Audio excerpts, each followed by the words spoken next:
انس بن مالک رضی اللہ عنہ کہتے ہیں کہ رسول اللہ صلی اللہ علیہ وسلم نے فرمایا، جو شخص نماز بھول جائے تو چاہیے کہ جب یاد آئے پڑھ لے۔ جامع ترمذی حدیث نمبر 178۔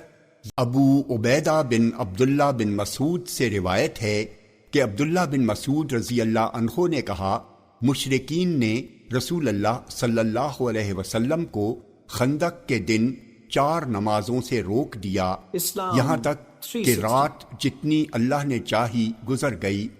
پھر آپ نے بلال کو حکم دیا تو انہوں نے اذان کہی، پھر اقامت کہی تو آپ صلی اللہ علیہ وسلم نے ظہر پڑھی، پھر بلال رضی اللہ عنہ نے اقامت کہی تو آپ نے عصر پڑھی، پھر بلال رضی اللہ عنہ نے اقامت کہی تو آپ نے مغرب پڑھی، پھر انہوں نے اقامت کہی تو آپ صلی اللہ علیہ وسلم نے عشاء پڑھی۔